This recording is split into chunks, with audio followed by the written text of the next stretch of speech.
बिस्मिल्लाहिर्रहमानिर्रहीम।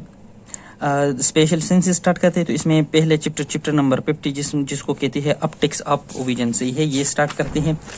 तो इसकी पहली जो इंट्रोडक्टिव पैराग्राफ है उसमें एक कुछ प्रॉपर्टीज जो है वो थोड़ी इंपॉर्टेंट है आई की लिहाज से ना, जो कि रिलेटेड फिजिक्स है, उसको डिस्कस किया है। सही है।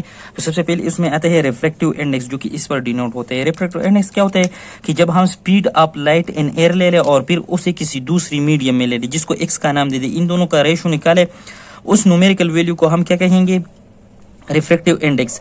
अब जब हम ग्लास के लिए लेते हैं तो ग्लास की तो एयर में स्पीड होता है 3 × 10⁻⁸ और ग्लास में होता है 2 × 10⁻⁸ स्पीड ऑफ लाइट होती है ग्लास में।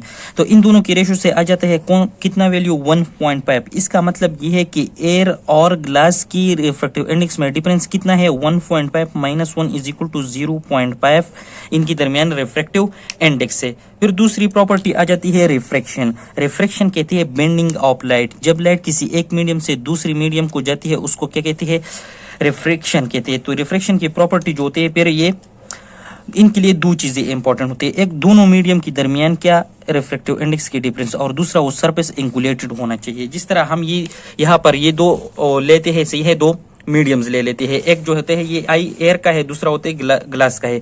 इसका जो रिफ्रैक्टिव इंडेक्स है वो 1 है और इस वाले का क्या है 1.5 है। लेकिन बात ये है कि यहाँ पर इंगुलेशन ऑफ द सरफेस नहीं है, डायरेक्ट परपेंडिकुलर सरफेस है। तो यहाँ पर क्या हो जाएगा, जब जो जितनी भी लाइट रेज इस एयर की मीडियम से इसको एंटर होंगे वो बेंड नहीं होंगे बल्कि डायरेक्टली जाएंगे। तो यहाँ पर रिफ्रैक्शन की प्रॉपर्टीज ऑब्जर्व नहीं होती। सही है। इसी तरह ये जो दूसरी तरफ है इसमें हमने क्या किया, ये एयर है, ये वही ग्लास है, रिफ्रैक्टिव इंडेक्स का 0.5 डिफरेंस है। लेकिन बात यह है कि यहाँ पर हमने प्लेन को इंक्लाइंड किया है बाउंड्री अब बिटवीन द टू मीडियम से है। तो यहाँ पर फिर बेंडिंग होगा। बेंडिंग किस तरह होगा कि यहाँ से एक लाइट रेज जाएगी, सही है, वो यहाँ पर इस मीडियम को जब एंटर होंगी तो वो इस तरह एक एंगल लेगी, इस तरह बेंड हो जाएगी। तो यहाँ पर एक एंगल बन गया। इस एंगल को जो ले इस प्रोसेस को हम क्या कहते हैं, रिफ्रैक्शन कहते हैं। लेकिन बात यह है कि जब इस मीडियम से इस मीडियम में ये रेस जाएगा इसका स्पीड डिक्रीज होगा, क्योंकि इस मीडियम में का रिफ्रैक्टिव इंडेक्स कम था और इसका ज्यादा था। रिफ्रैक्टिव इंडेक्स जितना ज्यादा होता है स्पीड ऑफ लाइट उस मीडियम में उतना कम होता जाता है। सही है। तो अब बात यह है ना कि यहाँ पर एक और रेस जाती है, सही है, तो ये बहुत पहले इसमें एंटर हो जाती है एज कम्पेयर टू इट, क्योंकि ये इसने बहुत ज्यादा रीजन किस चीज में, एयर में कवर किया, इतना इससे ज्यादा, फिर ये बेंड हो जाती है। सही है।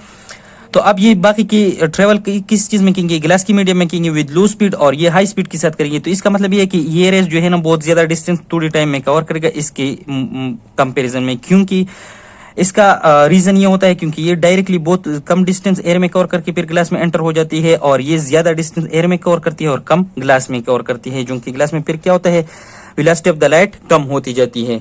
अब इसके बाद एक और टर्म आ जाती है जिसको कहते हैं कि convex lens focuses light rays. ये किस तरह होता है कि जो कन्वेक्स लेंस होते हैं उसको कन्वर्जिंग लेंस भी बोलते हैं। कन्वर्जेंस उस प्रॉपर्टी को कहते हैं जब डिफरेंट लाइट रेज जाती है और वो किसी पॉइंट पर क्या हो जाती है, वो बेंड करके एक पॉइंट पर मर्ज हो जाती है, उसको हम क्या कहेंगे, कन्वर्जेंस कहते हैं। तो ये प्रॉपर्टीज कौन सी लेंस की है, कन्वेक्स लेंस की। तो लेट से अब ये एक और बात याद रखना, ये क्या है, ये एक इंक्लाइंड सरफेस है और यहाँ पर एयर होगा, तो यहाँ पर जब लाइट एंटर होगी वो बेंडिंग काज करेगी ना, रिफ्रैक्शन होगा। लेकिन जो बीच वाला जो रे आएगा ना, जो इस फोकल पॉइंट पर जाएगा उसको बेंडिंग नहीं मिलेगा, क्योंकि ये एरिया ऑलमोस्ट प्लेन होती है। सही है, जो कि बिल्कुल परपेंडिकुलर। लेकिन इससे जब हम एज में जाएंगे फिर थोड़ा थोड़ा इंक्लाइन इंक्रीज होगा और इस तरह रिफ्रैक्शन ऑफ द रेस क्या होगा, वो भी इंक्रीज होगा। मतलब ये है कि angle of the bending increase होगा और इस एक पॉइंट पर ये मर्ज हो जाएंगे। तो इस पॉइंट को फिर कहते हैं हम फोकल पॉइंट, और इस फोकल पॉइंट और लेंस के दरमियान जो लेंथ हो जाते हैं उस स्मॉल एफ से डिनोट किया जाता है, जिसको बोलते हैं फोकल लेंथ। इस तरह इस एच पर भी क्या होगा, लाइट रेज डिफरेंट बेंड होंगे उस एक ही पॉइंट को। सही है। तो इसने क्या किया कि लाइट रेज को एक पॉइंट पर फोकस किया, तो इसलिए इस कन्वेक्स लेंस को हम कन्वर्जिंग लेंस बोलेंगे या फोकसिंग लेंस भी बोलेंगे। लेकिन जो कनकेव लेंस होगी वो इसके अपोजिट होगी। वो किस तरह होगी कि इसको जितनी भी लाइट रेज आएगी ना वो एक दूसरे से दूर लेके जाएगी। इस तरह मतलब ये एक रे आ गया, इसको आउटवर्ड बेंड करेगी, फिर इसको और आउटवर्ड बेंड करेगी। इसी तरह outward bending in light rays का होगा, लेकिन बीच में जो होगा वो डायरेक्टली निकलेगा, क्योंकि यहाँ पर उसको एंगुलर सरफेस नहीं मिलेगा। सही है। और जितना हम एच को जाएंगे उतना ही एंगल ऑफ रिफ्रैक्शन ज्यादा होता जाएगा। तो इससे डाइवर्जिंग लेंस कौन सा हो गया, कनकेव हो गया, कन्वर्जिंग लेंस कन्वेक्स हो गया। अब आ जाते हैं स्पेरिकल। स्पेरिकल लेंस ऑलमोस्ट क्या होते हैं, वो भी कन्वेक्स लेंस होते हैं, वो 2 साइलेंड्रिकल लेंस के बराबर होते हैं। साइलेंड्रिकल लेंस जो इस शेप की होती है, ये साइलेंड्रिकल शेप ऐसी है। किस तरह एक स्पेरिकल लेंस जो होते हैं वो 2 साइलेंड्रिकल लेंस के बराबर होते हैं, इसको यहाँ से बुक के डायग्राम से देखते हैं। ये एक स्पेरिकल लेंस है।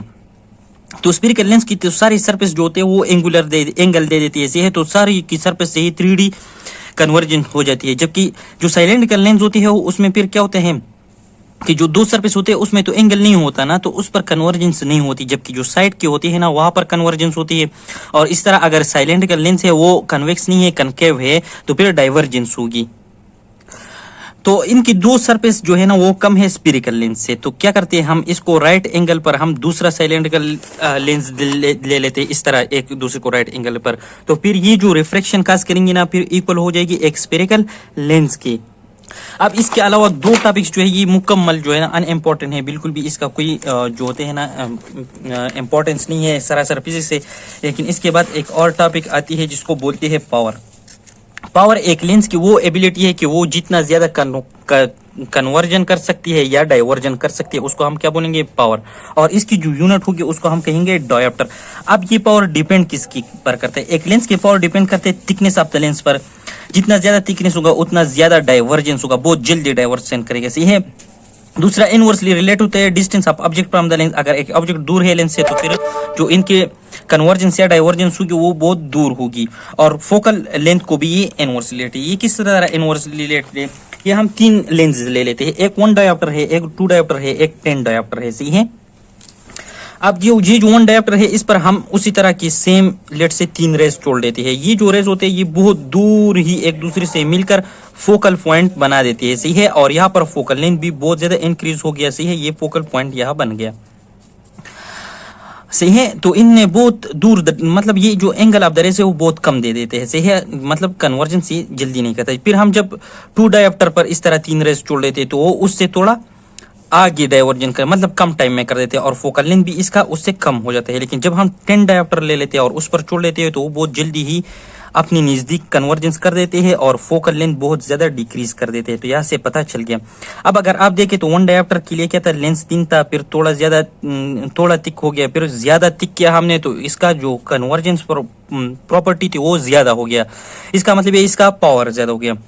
अब डिस्टेंस पर आते हैं, एक ये वाला ऑब्जेक्ट है तो ये ऑब्जेक्ट थोड़ा नजदीक है, जब इससे जो रेज जाएंगे हम एक लेंस पर तो वो बहुत जल्दी कन्वर्ज करेंगे। और ये दूर है तो इससे जब रेज जाएंगे वो भी बहुत दूर कन्वर्ज करेंगी। तो यहाँ पर भी फोकल लेंथ इंक्रीज हो जाते हैं और जो कन्वर्जेंस है वो डिक्रीज हो जाते हैं।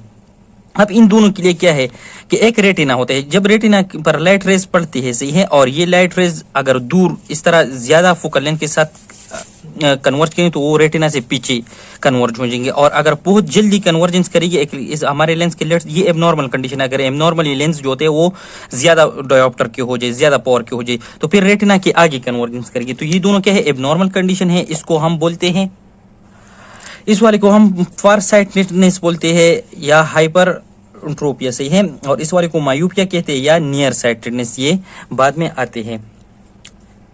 लेकिन ये जो डायोप्टर होते हैं इसकी यूनिट या हम पॉजिटिव में ले लेते हैं या नेगेटिव में ले लेते हैं। जो पॉजिटिव में ले लेते हैं वो कन्वर्जेंस के लिए ले लेते हैं, तो किस चीज की हो जाएगी, कन्वेक्स लेंस के लिए हो जाएगा। नेगेटिव हम डाइवर्जेंस के लिए ले लेते हैं तो वो किस चीज की, कनकेव लेंस की हो जाएगा, सही है। अगर हम इनकी बजाय कनकेव लेंस लेंगे और डायोप्टर ज्यादा करेंगे तो यहाँ पर क्या हम माइनस माइनस का साइन फिर लगाएंगे। तो अब ये जो जनरल इंट्रोडक्शन है चैप्टर का वो एंड हो गया। अल्लाह हाफिज।